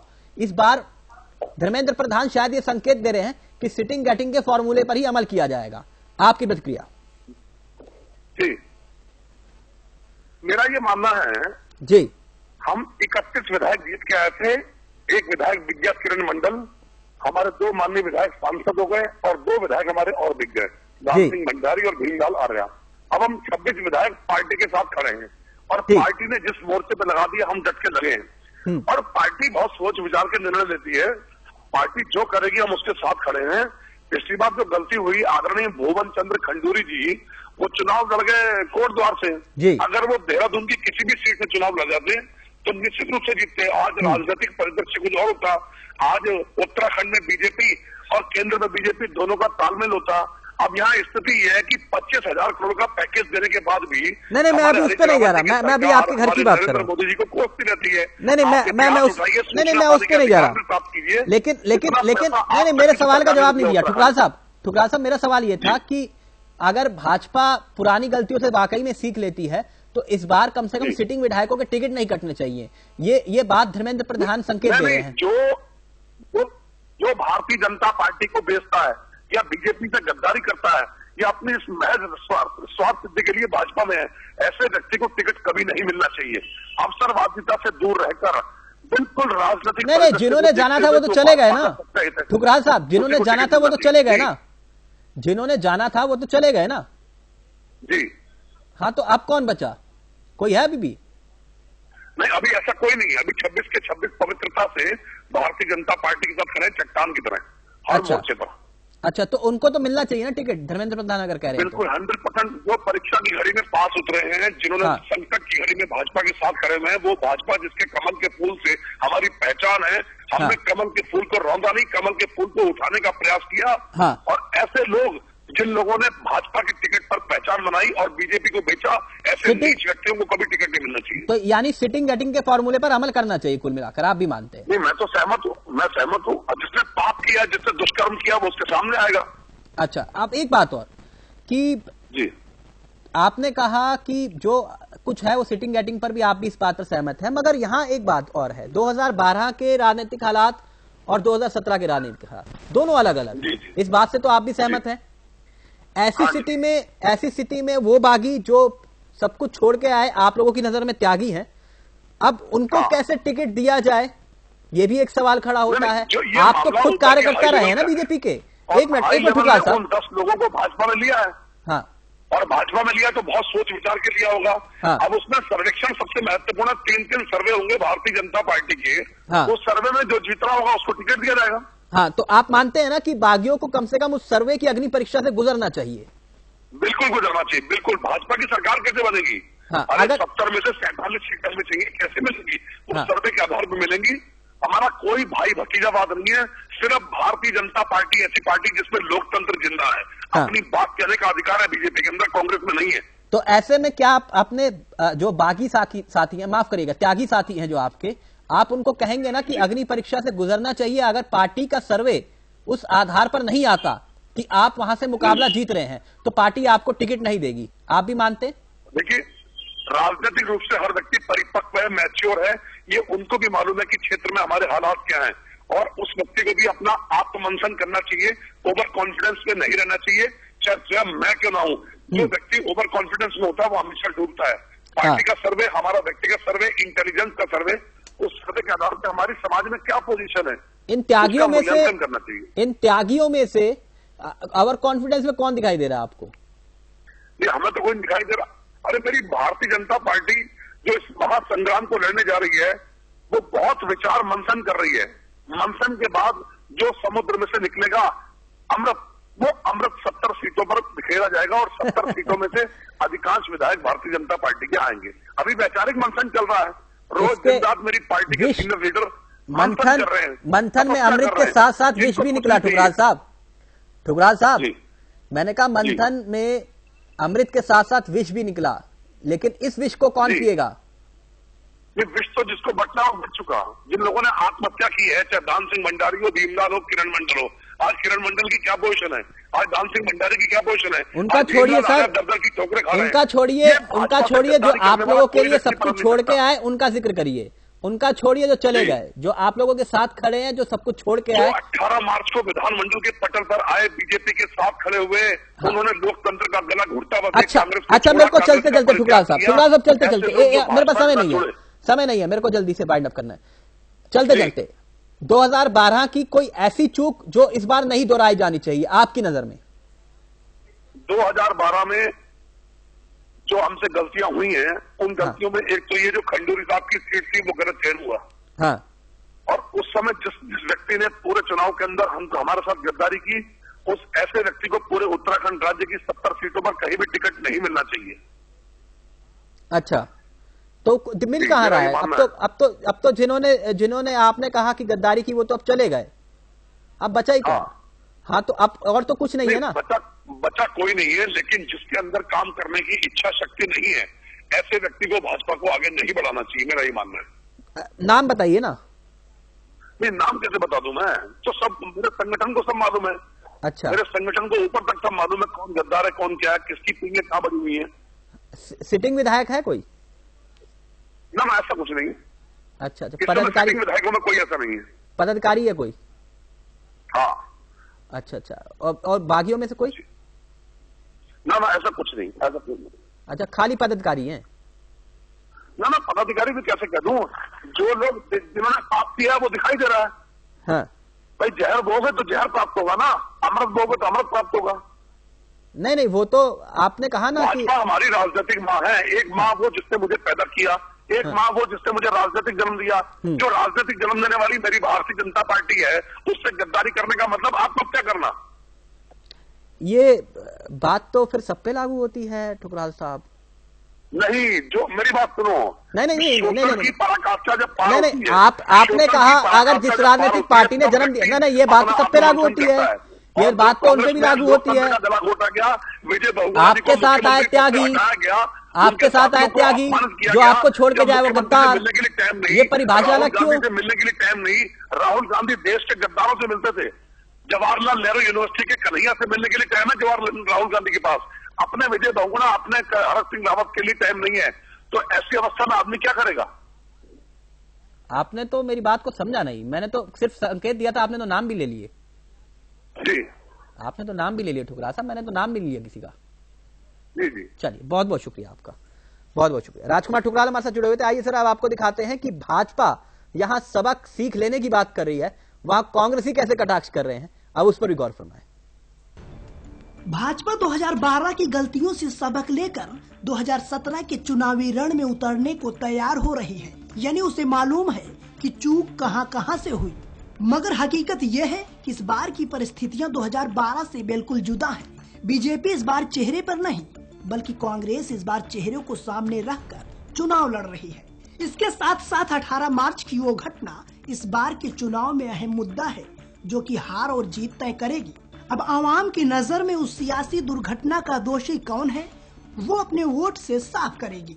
ऐसे में 2012 के चुनाव से 2017 के चुनाव की तुलना करना बेमानी होगा। फिलहाल कांग्रेस बीजेपी की गलतियों पर अपने ही अंदाज में कटाक्ष कर रही है। ये उनके अपनी पार्टी का मामला है, लेकिन धर्मेंद्र प्रधान जी और जो उनके दूसरे प्रभारी हैं, जो स्वास्थ्य मंत्री हैं, वो खाली जो है यहाँ पर कि हम चुनाव जीतेंगे जैसे टेप पे पहले होता था ना वो गोल वाला, उसमें कहीं पर सुई अटक जाती थी, वही उनकी हालत है। उससे आगे वो बढ़ ही नहीं रहे। उनके आने जाने से कोई फर्क नहीं पड़ेगा। हाँ, ये जरूर है कि वो दोनों नरेंद्र मोदी जी के कमाऊ पूत हैं, तो वो यहाँ जो एक चुनावी और राजनीतिक भ्रष्टाचार होता है उसको बढ़ावा दे सकते हैं, लेकिन उसका जवाब देना उत्तराखंड की जनता जानती है और वो उसका सटीक जवाब देगी।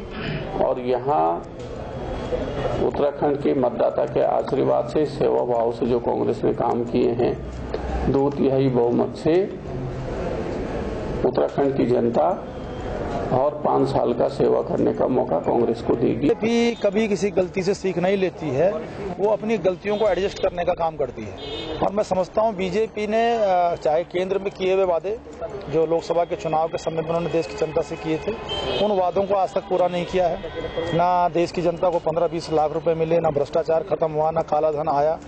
और मैं समझता हूँ दाल चावल के दाम, आप सब लोग सब्जियों के दाम रोज हम देखते ही हैं, पेट्रोल डीजल के दाम कहीं घटते नहीं हैं। तो बीजेपी अपनी गलतियों से सीख नहीं ले रही है, बल्कि बीजेपी अपनी गलतियों को ढकने का काम करती है। कहते हैं कि गलतियों से ही इंसान सीख लेता है और गलतियों से ही इंसान अनुभव पाता है। ऐसे में बीजेपी अपनी गलतियों को दोहराती है तो फिर उसकी हार तय है। मगर उसने वाकई में गलतियों से सीख ले ली है तो फिर 5 साल के सत्ता के वनवास खत्म हो सकते हैं। मगर क्या बीजेपी के लिए ये इतना आसान होगा? क्योंकि बीजेपी के लिए 2012 एक डरावना सपना सरीखे ही था, जिसकी रह रह कर याद उसे सताती रहती है। कैमरामैन राजन बड़ोला के साथ परवीण कुमार, जैन टीवी, देहरादून।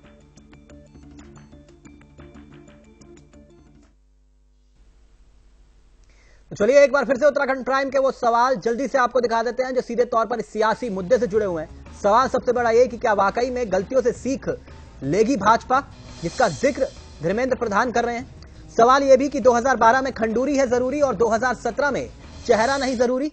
सवाल यह भी अब नारा क्यों बदल दिया गया, यहां पर सवाल यह भी खड़ा होता है। ये तमाम सवालों के जवाब जिसका जिक्र हम यहां पर कर रहे हैं। बीजेपी की ओर से प्रेमचंद अग्रवाल हमारे साथ जुड़े हुए हैं, ऋषिकेश विधायक। अग्रवाल साहब बहुत बहुत स्वागत है जैन टीवी में आपका।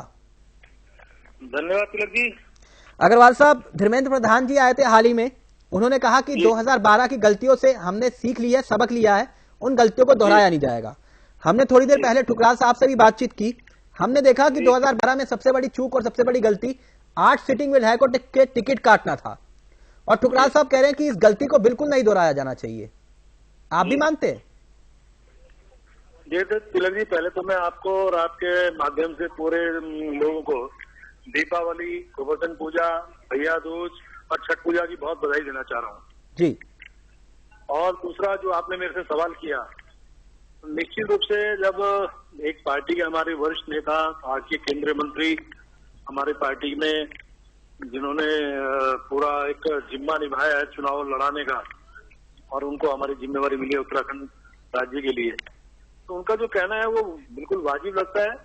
और हमारे संगठन की एक विशेषता रही है, किसी भी चीज के लिए जब भी हम कोई कार्यक्रम करते हैं, चाहे वो अच्छे में जाए या बुरे में जाए, हम उसकी समीक्षा करते हैं।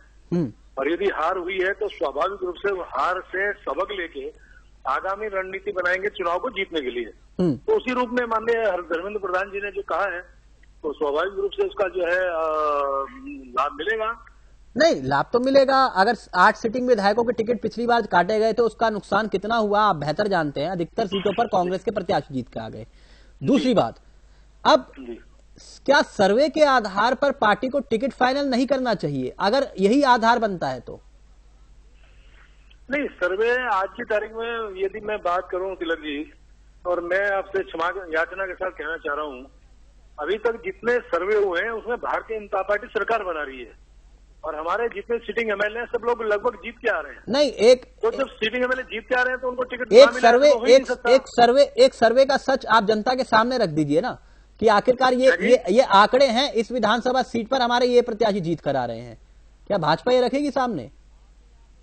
ये आपके सर्वे का आधार। मैं दूसरी दिशा में जल्दी से तिलक जी, आज की तारीख में जितने सर्वे हुए हैं, मैं चूंकि जनता के बीच में रहता हूं और चैनल्स आपके ही दिखा रहे हैं, अखबार सारे अपने जो सर्वे कर रहे हैं वो दिखा रहे हैं, उसमें आ रहा है कि भारतीय जनता पार्टी आज 2017 में सरकार मैं उस पे एक अलग टॉपिक अलग बहस हो जाएगी, लेकिन मेरा सर्वे के आधार पे मैंने कहा टिकट मिलनी चाहिए नहीं मिलनी चाहिए सर्वे के आधार पर।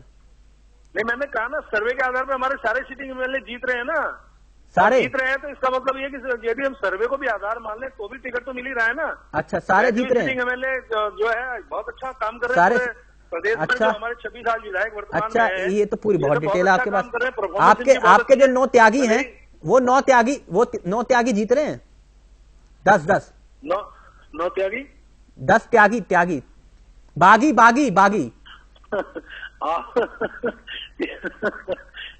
आपकी जो बातें हैं वो मैं जल्दी से समझ नहीं पा रहा, क्योंकि आप बड़े मजाकिये और नाटकीय और सभी अंदाज में बोल देते हैं, लेकिन कुल मिला के उनका तो प्रभाव पूरे क्षेत्र में वैसे भी है, वो तो हमारे जीतने वाले लोगों में से हैं, कोई दिक्कत कहाँ है। कहीं गलत सीट पे सर्वे तो नहीं हो गया? नहीं, सर्वे बहुत बढ़िया है तिलक जी। जब 2017 में चुनाव हो जाएगा, आप यदि चाहेंगे तो मैं आपके डिबेट में आने को तैयार हो जाऊंगा, मैं आपके साथ बोलने को तैयार हो जाऊंगा, आपसे बातचीत करूंगा। आज मेरी बात नोट कर लीजिए, सरकार जिस प्रकार से भ्रष्टाचार में लिप्त है, जिस प्रकार से अराजकता वातावरण, हरक सिंह रावत रुद्रप्रयाग से चुनाव जीत रहे हैं। हरक सिंह रावत, व्यवस्था की स्थिति खराब है। हरक सिंह रावत रुद्रप्रयाग से चुनाव जीत रहे हैं। जवाब दीजिए ना अग्रवाल साहब। आप देखिए सरकार भाजपा की आ रही है। नहीं, वो तो ठीक है, आप जो कह रहे हैं वो अब हम उसको बाद में चर्चा करेंगे, लेकिन हरक सिंह रावत रुद्रप्रयाग से चुनाव जीत रहे हैं ना। अब वो तो जहाँ पार्टी उनको टिकट देगी वहां से जीतेंगे। आपने तो कहा कि सर्वे के आधार पर वो चुनाव जीत रहे हैं, तो सर्वे तो किसी सीट पर हुआ होगा ना। नहीं, वो तो जहाँ से चाहेंगे उनको टिकट मिलेगा और जहाँ से चाहेंगे वो जीत के आएंगे। जहाँ से चाहेंगे, उनकी चाहत तो ऋषिकेश में भी चुनाव लड़ने की है। नहीं लड़ेंगे तो हमें कहाँ दिक्कत है, पार्टी जिसे तय करेगी, हम तो पार्टी के सिपाही है। आप बोलिए, आइए हरक सिंह रावत मेरी सीट से चुनाव लड़ लीजिए, वो तो कहीं से भी जीत जाएंगे। मैंने कहा इतिहास इस बात का गवाह है ना कि वो कहीं से भी चुनाव जीत जाएंगे। नहीं, मैं तो वही कह रहा हूँ ना, यदि आपने ऋषिकेश की बात की, मैं भी तो पार्टी का एक सिपाही हूँ। पार्टी निर्णय किसी के पक्ष में करेगी, मैं स्वीकार। रुद्रप्रयाग से लगता सर्वे नहीं किया पार्टी ने। नहीं, सभी जगह के सर्वे चल रहे हैं, बहुत अच्छे सर्वे चल रहे हैं। तो रुद्रप्रयाग से क्यों हरक सिंह रावत जी कहते हैं कि मैं 70 में से कहीं से भी चुनाव लड़ जाऊंगा रुद्रप्रयाग को छोड़ के? लगता है कि सर्वे अभी किया नहीं पूरा। अब यदि उनकी मंशा यदि ऐसा है, पार्टी के सामने उन्होंने अपना विषय रखा होगा, हाँ। तो निर्णय तो आखिर पार्टी को करना है ना। यही तो पुरानी गलतियां थी, इससे सीख नहीं लिया ना, इसका मतलब मैं यही पुरानी गलतियों का जिक्र कर रहा हूँ। यही तो पुरानी गलतियों में शुमार था। नहीं, मैंने कहा ना कि यह हमारे यहाँ पार्टी जो हाईकमान है वो निर्णय करता है किसको कहाँ से लड़ना है, जो बड़े नेता है खासकर। तो उनके बारे में यदि निर्णय जहां से होगा, पार्टी उनको यदि आदेश करेगी तो वो पार्टी के कार्यकर्ता के अनुशासित सिपाही होने नाते वो भी तय करेंगे। अच्छा। चुनाव लड़ेंगे और जीत जाएंगे। अच्छा, तो आप ऑफर दे रहे हैं उनको कि ऋषिकेश से लड़ना चाहे तो लड़ सकते हैं, मेरे को कोई दिक्कत नहीं। मैं कौन ऑफर देने वाला हूँ तिलक जी, ये तो पार्टी का हाईकमान का निर्णय है। आपने कहा कि वो यहाँ से लड़ेंगे तो पार्टी मैंने नहीं कहा, मैंने कहा वो लड़ना चाहे तो, वो तो बहुत बड़े नेता है ना, वो तो वहीं कहीं से भी चुनाव लड़ जाना चाहे तो लड़ सकते हैं और जीत भी सकते हैं। क्यों? मैंने तभी ऋषिकेश का नाम लिया था। मैंने इसलिए पूछा आपसे, ऑफर दे रहे हैं क्या उनको आप? नहीं, मैंने ऑफर नहीं दी, मैं तो आपकी बात का जवाब दिया। नहीं, आप कहें ऑफर दिया तो मैं अभी चलवा देता हूँ। देखिए तिलक जी, यदि आपने मेरे सवाल किया तो मेरे 1 मिनट में आपको लूंगा फिर जी। देखिए, मैंने आपको अनेकों बार कहा, मैं दोहराना चाह रहा हूँ, मैं संघ का स्वयंसेवक हूँ, विद्यार्थी परिषद से आगे बढ़ा, युवा मोर्चा भारतीय जनता पार्टी के इस प्रशासनिक जिले का 2 बार जिलाध्यक्ष रहा हूँ। ठीक। प्रदेश की कार्यकारिणी में रहा हूँ, प्रदेश के व्यापार प्रकोष्ठ का प्रदेश अध्यक्ष रहा हूँ। ठीक। मेरा परिवार आज भी संघ परिवार के रूप में जाना जाता है।